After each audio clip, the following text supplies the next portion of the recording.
E hoje, dando continuidade, a gente vai tratar de duas questões. A primeira é o planejamento em si, né?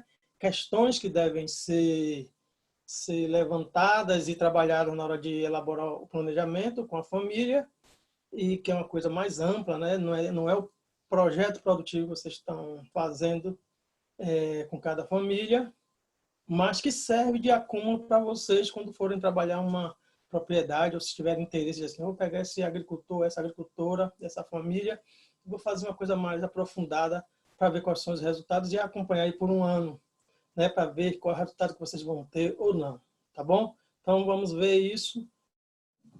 Bom, vamos lá. Parte 2, planejamento e gestão. Tá vendo aí a galera, né? Aí são vocês com as famílias da comunidade, tá? Todo mundo reunido. Veja que tem a participação da mulher. Olha o rapaz lá cheio de papel, ó. Papel jogado no chão, mas veja que ele está fazendo um quadro lógico na parede, uma coisa muito interessante para que ele possa ter um organograma, uma noção do que é o planejamento, do que é o plano que ele está fazendo.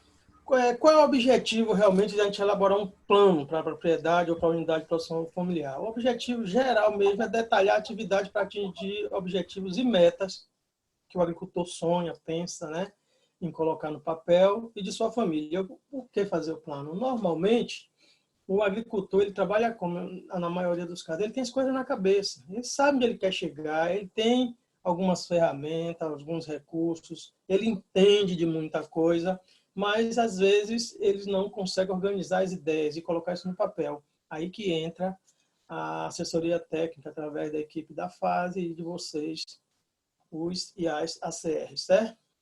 É um processo permanente contínuo, eu falei isso na outra atividade, então o plano ele não é estanque, ele não é estático, ele pode ser modificado, ele é flexível ao longo do período que você planejou. Você pode fazer um plano para curto prazo, de um ano, você pode fazer para médio e longo prazo, né? E aí você vai mudando, porque muitas questões que vocês viram no diagnóstico mudam, né? As condições da economia, as condições climáticas, alguma outra coisa que possa acontecer. Você pode ter pensado um tipo de atividade e lá na frente você tem que mudar. Então, o plano ele não é fechado, ele muda. Entendeu? Então, é um processo contínuo e permanente. Por isso que ele tem que estar sempre, ao longo do percurso, sendo analisado sempre, sempre. Né? Aquilo que eu falo para vocês, e falo até para as equipes que a gente tem acompanhado na fase, que não adianta a gente fazer um diagnóstico, fazer um plano de trabalho para uma determinada comunidade ou família, se a gente for visitar e não levar isso, dar uma olhada no dia anterior, antes de sair, para quando chegar lá e estar analisando, ver o que a gente viu, o que a gente planejou, se aquilo está realmente avançando, se está tendo mudança, né? Deve ser feito de forma participativa, né? E aí a gente colocou isso. A maior dificuldade nossa, eu não sei, lá na frente vocês podem anotar as CRs para estar colocando para a gente, que é a questão de tempo. Tempo do papel da TE com o tempo das pessoas e das famílias são diferentes. Então, às vezes, você quer fazer uma metodologia de realizar um planejamento participativo com toda a família, mas para isso, você teria talvez que passar 1 ou 2 dias na comunidade, porque tem filhos que trabalham na cidade, tem filhos que estudam. Então, às vezes, quando você vai fazer um trabalho mesmo de divisão das tarefas naquela unidade familiar, se você não tem a participação de toda a família, isso fica meio sem nexo, né? Sem informação correta. Então, ele tem que ser participativo e tem que ser um compromisso de todos, porque quando você fecha o plano que apresenta, um exemplo, quando a gente termina um plano de negócio, que a gente valida, a gente diz ali o que é que tem que ser feito, quem são os responsáveis. Se não há um acompanhamento daquilo, se as pessoas não estão engajadas, se as pessoas nem sabem por que aquilo chegou ali, não vão se responsabilizar, não vão se preocupar. Certo? E mesmo quando se engaja, se preocupa, a gente sempre tem aquela questão de um esperar o outro fazer, porque não é da minha alçada e tal, entendeu? Tem que ser participativo e comprometido. E é um processo que potencializa o uso de recursos produtivos, de recursos financeiros, de recursos humanos. Né? Você bota no papel, você prevê antes de realizar. É a coisa mais importante que eu falo no planejamento, é você prever antes de realizar. E brinco muito com a questão quando vai se fazer a feira no supermercado, né? O supermercado tem uma estratégia de botar produtos em promoção logo na chegada. Porque às vezes já está quase na validade e eles querem também fazer um giro, né, daquele produto. Então, se você não vai com sua lista, não olhou o armário, a despensa, não vai com sua lista do que você vai precisar, vai voando, e quando você chega aqui, você compra. Então, é uma estratégia e tal. Você compra, às vezes, coisas desnecessárias que já tem, que pode até perder a validade e você não utilizar. Então, o planejamento é mais ou menos uma coisa assim também, né? Você prevê antes, botar no papel, avaliar os pontos positivos e negativos, os riscos e tocando e acompanhar, né? E ele busca, realmente, a gente tem aquela questão romântica, né? Que a agricultura familiar era de subsistência e tal. Muita gente ainda fala pequeno produtor, que não é o agricultor familiar potente, que alimenta a nação, certo? A gente tem que pensar em competitividade, em produtividade, em qualidade e sustentabilidade. Essa produtividade é aquela do agronegócio que destrói os ecossistemas? Não. Eu posso melhorar, aumentar a minha produtividade numa área pequena, fazendo aquilo que a gente viu lá na atividade de manejo de solos, né? Recuperando nossos solos. Então, às vezes, você tem um solo exaurido, um solo, vamos dizer, plantio de mandioca intensivo na mesma área, a tendência da produtividade cair. Mas quando você faz trabalho com técnica de rodízio, de pousio, de incorporação de adubos orgânicos, você realmente, na mesma área, você consegue aumentar a produtividade, que é diferente de aumentar a produção, né? E planejar, encontrar o caminho, o norte, o rumo certo, de onde você quer chegar, com tudo detalhado e pensado, certo? Então, antes de planejar, pense bem nisso e entenda que é muito importante. Melhor até do que plantar logo, é você planejar o que vai plantar e como vai plantar. Então, algumas questões que devem ser respondidas num plano de uma propriedade, de uma unidade de produção familiar. O que é que eu vou produzir, certo? Lembra que eu falei que o agricultor e até o próprio técnico, o ACR, às vezes é muito influenciado pelo momento. Então, abacaxi tá bom, aí todo mundo pá. Mandioca, o saco tá 120, aí todo mundo vai para 30, né? Maracujá do mesmo jeito. Então, o que produzir não é só pensar na questão do momento, é pensar em toda a infraestrutura da propriedade, os tipos de solo e fazer uma análise de anos daquele produto, certo? Pronto. O maracujá, o abacaxi tem determinado mês que ele tem um preço melhor. Então, tentar fazer com que a minha produção chegue ao mercado nesse período. Mas uma coisa mais importante é você ter diversidade de produtos em sua área. Mesmo que seja em pequenas áreas, você tem diversidade, porque aquilo que eu falei também no diagnóstico, que não dá no momento, o outro está melhor. Então, o cacau está ruim, mas o abacaxi está melhor, o milho, a criação de animal também ajuda e tal, né? Uma outra questão é que você, se vai criar galinha, você pensar na questão do fator principal, que é o milho, que é um dos ingredientes que maior custo na ração e, às vezes, mesmo tendo condições, as pessoas não plantam. No meu caso, de cana-brava, preferem comprar o milho. E Daniela já está ficando de cabelo branco de tanto orientar e nada. Para que produzir, né? Para que produzir? Para quê? O que é que eu quero produzir, certo? Quanto eu devo produzir, certo? Aí eu tenho uma análise de mercado, qual é o meu mercado realmente, o que é que ele comporta, qual é a demanda e tal, para eu não produzir além daquilo. Onde eu vou produzir, né? É você pensar, selecionar suas áreas melhores para cada tipo de cultura, quando devo produzir. Lembra que eu falei na questão da horticultura, que você planta quiabo em algumas épocas do ano, você tem um preço melhor, porque tem os dias religiosos, tem a Semana Santa, o pessoal come peixe com caruru e tal. Então, são essas coisas pequenas, às vezes, que você analisa em termos de sazonalidade, você consegue avançar. Como produzir, qual é a minha infraestrutura, qual é o meu conhecimento, qual é as questões financeiras, as questões de base produtiva que eu tenho, tecnologias, assistência técnica para que eu possa produzir da melhor maneira possível para quem eu vou produzir. E aí é uma coisa muito importante, que ela está lá quase no final, mas que deve ser analisada bem. Quem é meu cliente, certo? E aí eu dou um exemplo muito bom para vocês. A agricultura familiar é muito propalada e comemorada como uma agricultura que produz alimentos de qualidade, livre de agrotóxicos. Na realidade, a gente sabe que não é bem assim. Mas hoje há um avanço tremendo, principalmente nessa região nossa do Vale do Cristal e Baixo Sul, do agricultor familiar não produzir alimentos com venenos, né? Ainda tem aquela resistência ao adubo químico, a questão da produção imediata, mas a maioria está partindo para a certificação por orgânico, isso é importante. Então, quando eu penso desse jeito, junto com o profissional que está fazendo o plano, eu já começo a pensar os nichos, né? Então, são pessoas que detêm um poder de renda melhor, que é mercado garantido, que querem pagar mais caro e às vezes não precisam cobrar mais caro, né? Isso é uma coisa que se inventa, porque quando o agronegócio entra na questão dos orgânicos, eles começam também a se apropriar, se aproveitar. Então, o agricultor familiar, às vezes, ele produz tranquilamente e consegue cobrar um preço bom. Então, para quem produz esses nichos de mercado, é importante a gente estar percebendo se é um produto que está tendo alta demanda nos mercados institucionais, né? Então, a gente pensar muito bem nisso. Quanto custa produzir, né? Que é isso que a gente vai ver lá no projeto produtivo, não uma coisa bem detalhada, mas uma coisa para vocês terem uma noção e depois a gente está à disposição para tirar dúvidas.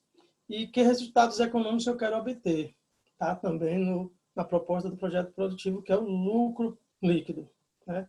Quando você abate da receita bruta, seus custos, eu só acrescentei que eles não têm na planilha, que é o custo da manutenção da família, porque eu trabalhava com a planilha para bancos e a própria planilha do banco, ele tem lá um custo de 30% a 40% de manutenção da família daquela receita bruta que você obtém.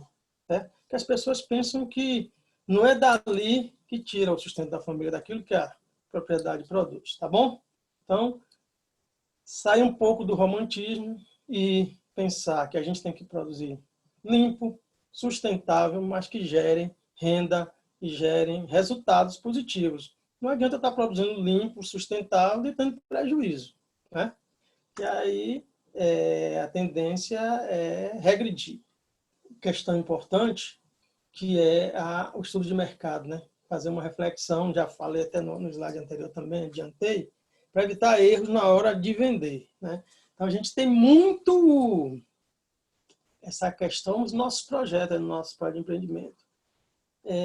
Quem vai para a cadeia da mandiocultura sabe que já tem até uma ideia, sabe que a farinha tem seus altos e baixos e tal, mas se aproveitar todo o potencial da cadeia, minimiza essas variações de preço, né? Mas a questão mesmo das aves, né? Eu quero produzir o quê? Uma galinha diferenciada, tal, para que eu possa acessar um mercado, cativar um mercado das pessoas que querem comer uma coisa que acha que é tranquilo e tal, mas aí, pelo imediatismo ou pela falta de vontade em querer mudar, a gente começa a produzir praticamente igual. A única diferença é o tempo maior que as aves ficam e porque elas ciscam, pastam, né? Mas a gente utiliza a ração balanceada da Primor, da Purina, sem utilizar produtos alternativos. Então, que produto eu quero produzir? Por que eu quero produzir? Porque eu já fiz uma análise de mercado e sei que tem mercado estável. Quais os canais de comercialização existentes? Isso é importante. Para quem eu vou vender, né? O cliente. Às vezes o cliente é direto, é alguém da comunidade, mas às vezes o cliente é um outro vendedor, né? O cliente é um supermercado, o cliente é um mercadinho, o cliente é uma lanchonete, o cliente é uma mercearia. Então, a gente analisar essa abrangência de mercado que a gente tem, esses vários tipos de clientes. E qual o preço do mercado hoje, o preço médio do ano, né? A gente chuta muito assim, meu tal, e às vezes não sabe o custo que aquilo teve por unidade, por quilo. No plano de negócio você consegue trabalhar isso muito bem. Para você ter uma ideia, olha, Eu produzi 1 quilo de carne suína, eu gastei 80 centavos, né? Aí aquela questão toda de impostos, de manutenção, né, da depreciação, tal. Aí meu custo fechado mesmo, além do custo primário, eu tenho um custo de R$ 1. Então eu posso vender no margem de lucro de 30% a 1,30, a preço de produtor, de agricultor. Às vezes o agricultor ele quer copiar o preço de varejo. Ele não é um varejista, a não ser que ele vai botar uma quitanda com funcionário na cidade, que ele vai botar uma barraca na feira, aí ele vai vender preço de varejo. Mas ele tem que pensar no preço de agricultor, produção primária. Ele produziu e entregou. Por isso que vendiam muito para atravessador. Era prático, o cara chegava lá, pagava menos, mas pagava que eles achavam que estava dando resultado. Depois, com a assistência técnica, começou a fazer esses cálculos, começou a perceber que estava perdendo dinheiro e podia ganhar mais, né? Hoje estão já mais espertos. Preço, em que época do ano, né? Já falei isso também, né? Falei o exemplo. Os compradores têm tradição no mercado e cumprem o prometido, né? Então, fazer essa analisar. Já vi muitos casos, e eu acho que tem histórias de agricultores aí vendendo banana, vendendo outros tipos de produto, de ter tomado prejuízo, né? Às vezes chega um comprador, paga a primeira, paga bem a segunda, na terceira pega uma compra maior e dá o tombo. Isso é um risco, né, que tem que ser analisado e pesquisar muito para quem vai vender. Que tipo de produtos os compradores, né, pagam mais e com quais características? Isso aí é aquilo que a gente está trabalhando nas agroindústrias de padronização, apresentação, regularidade e qualidade também. Como produzir o produto com as características que o mercado paga mais, e aí são nichos, né? Às vezes você tem um produto X, você tem que fazer uma análise. Eu vou fazer um diferencial aqui, vou ter um custo a mais de tal e vou conseguir um preço tal, então vale a pena. Se não vale, você fica no seu. É o que eu falo muito também com relação, eu falo para os colegas aí da equipe técnica, é assim, acessar novos mercados não quer dizer sair do mercado atual, certo? A gente já viu o caso do agricultor largar a feirinha, largar tudo para achar para vender para o PA. O PA não pagou e ele se quebrou. Ficou aí com dívidas e tal e demorou para receber. Então, eu continuo no meu mercado, tenho um excedente, vou vender para o PA. Tem mais excedente, vou vender para a cooperativa. Tem mais excedente, vou vender para tal, certo? Não deixa que você já tenha expertise, experiência, já sabe, já conhece seus compradores, né? Em que ponto da cadeia produtiva estão situados meus compradores, né? Isso aí é você pensar mesmo se é no início, logo na produção primária, aquele atravessador que ele vai lá e compra e tal, você tem uma análise diferente dele. Se ele está ali, porque você tem uma questão também chamada de custo de logística, né? Para você colocar. Onde é que estão meus compradores? Estão onde? Logo ali na porteira, eu tenho que ter uma logística para entregar no município, não, meu comprador está lá em Salvador. Então, analisar isso também, porque tudo tem que estar no plano de negócio com relação ao mercado. E aí uma coisa interessante, quem são meus concorrentes no local e fora da minha área de atuação.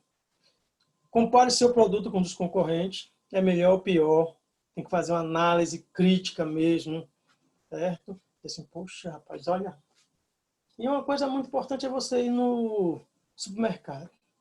Nos mercadinhos e no supermercado. Primeiro, para ver se tem do seu produto lá. Segundo, para ver, fotografar mesmo, não proíbe não.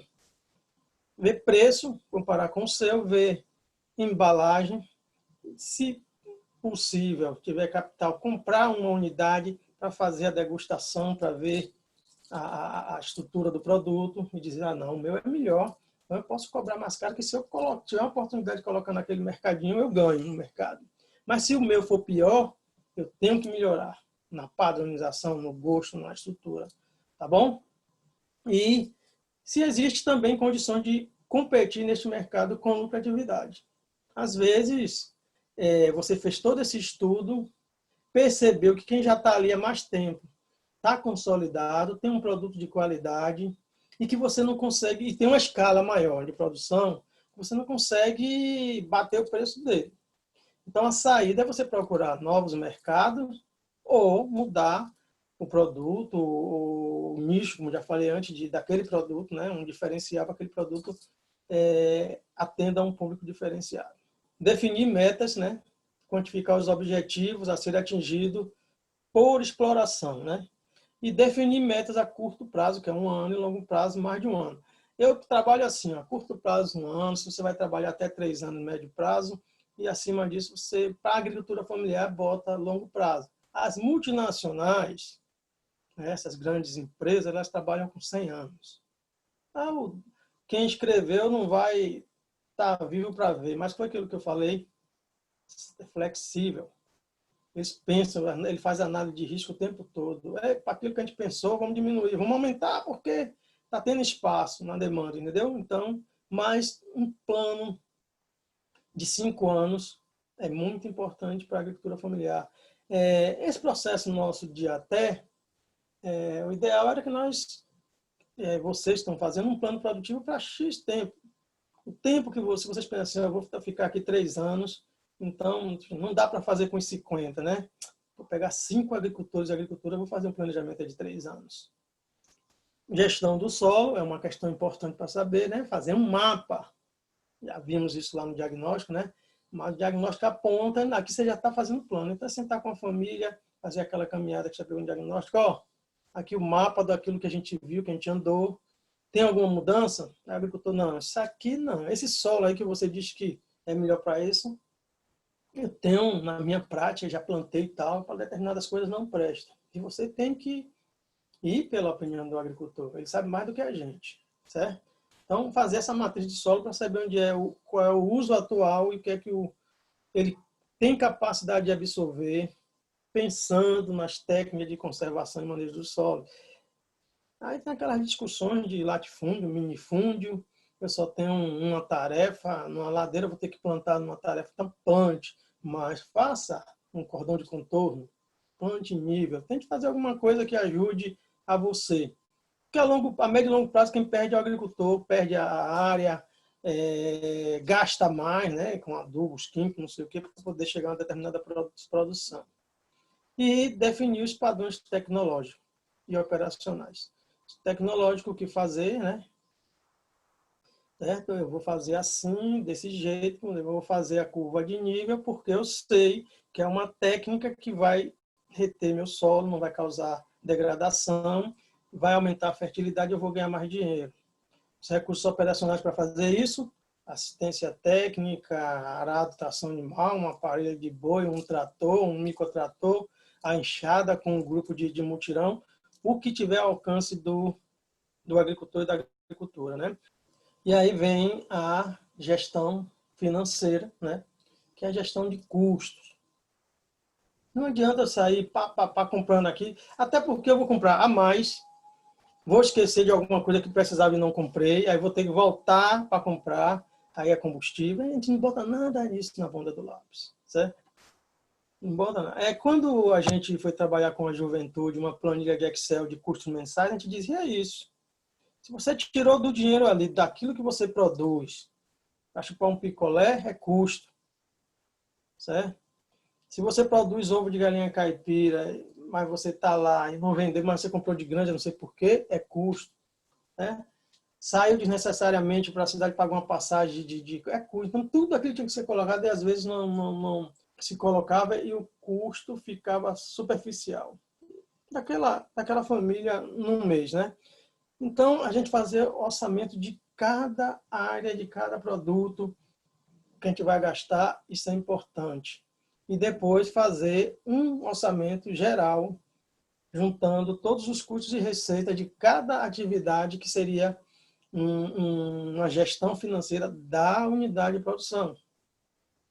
E gestão do fluxo de caixa, né, que é entrada e saída, né? Normalmente, as associações trabalham com livro de caixa, né? O que entra e o que sai, né?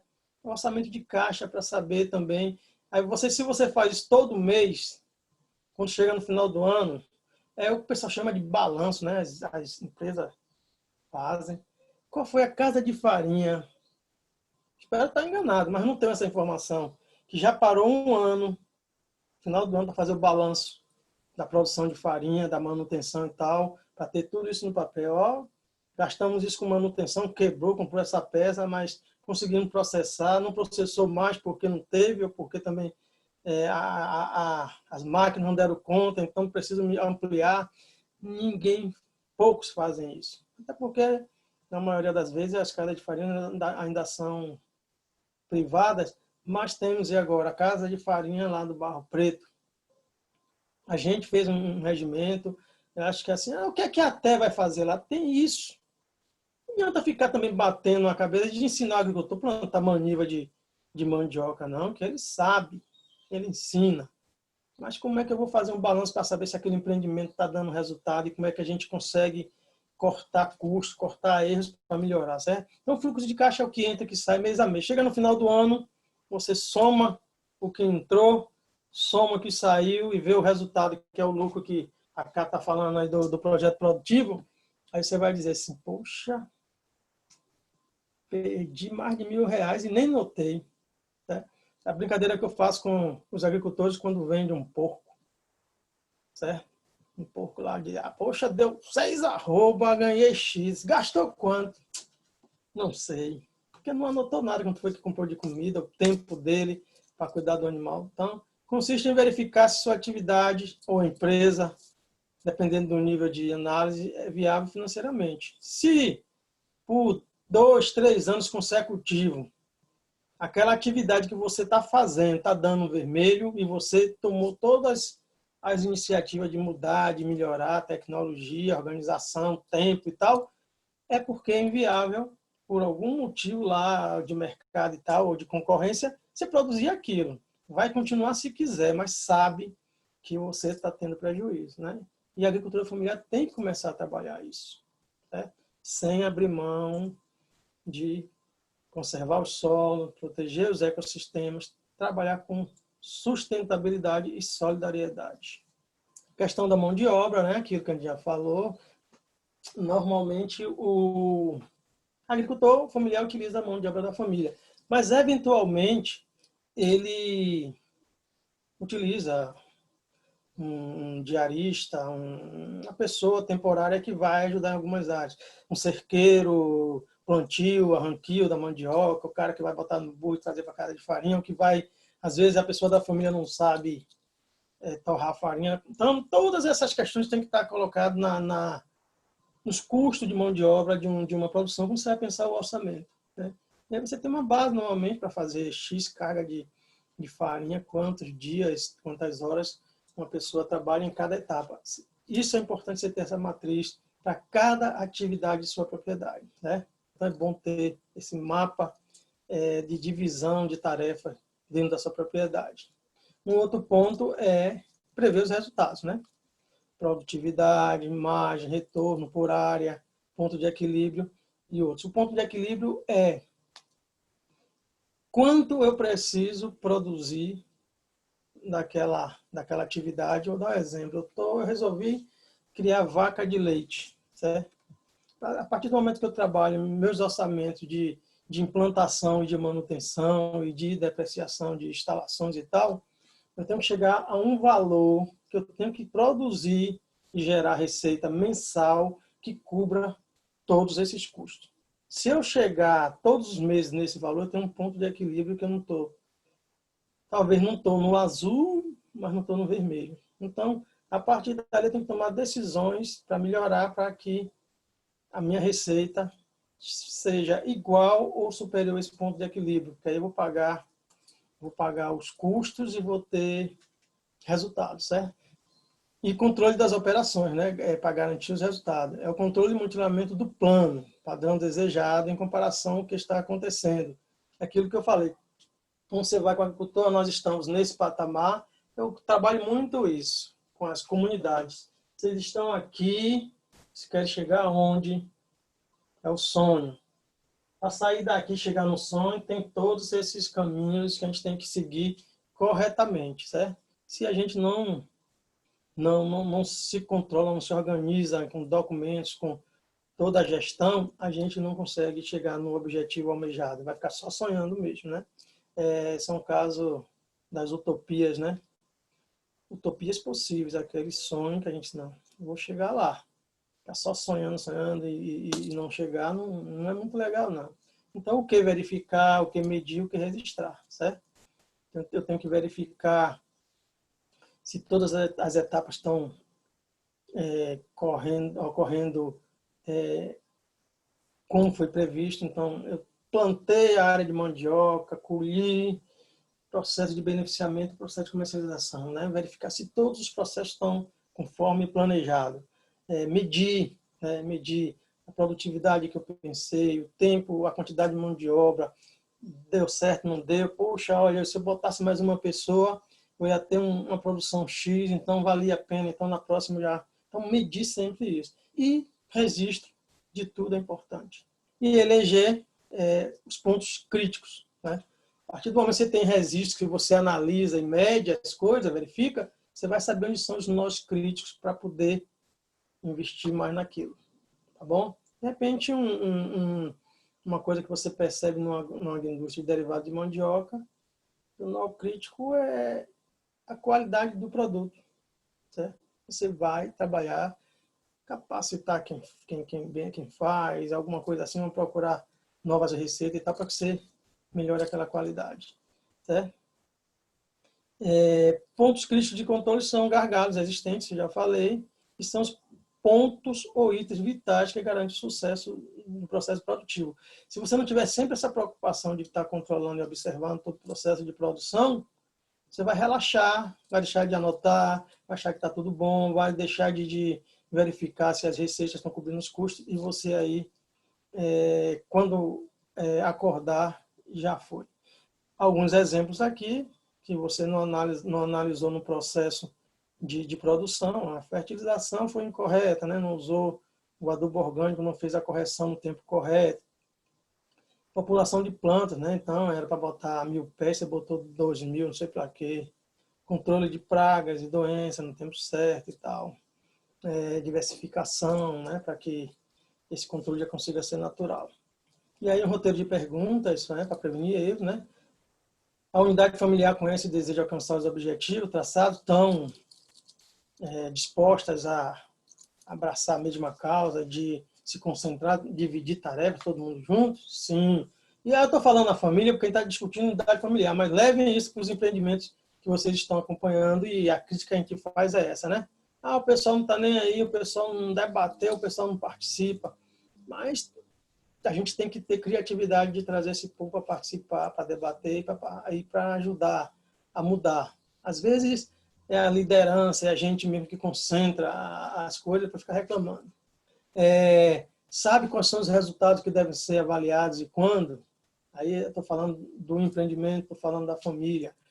Quando você termina o plano, você apresenta, certo? E apresenta dizendo as responsabilidades, a distribuição de tarefas são essas aqui. Então, todo mundo tem que estar sabendo disso, né? Então, sabe quais são os resultados, sabe avaliar ou medir quando estão fazendo as tarefas certas ou erradas, capacitação, planejamento, organização, entendimento do que vai fazer, distribuição de tarefas corretamente, certo? Tempo real. São capacitados e assessorados, né? Então, uma atividade nova, o pessoal não tem conhecimento, mas sabe que é boa, que dá resultado e tal, mas não tem uma assessoria técnica, né? São reconhecidos quando atingem os resultados? Muito bem, gostei da sua competência e tal. Às vezes, as lideranças, as pessoas que estão no topo, na frente, só cobram, né? E fica parecendo que a equipe, os colaboradores, os funcionários não estão se dedicando ao máximo, né? Então, sempre fazer elogios, sentar com a equipe e dizer assim, graças aos nossos esforços, nós conseguimos atingir a meta, bater a meta. Isso engrandece, você tem uma participação mais dedicada, né?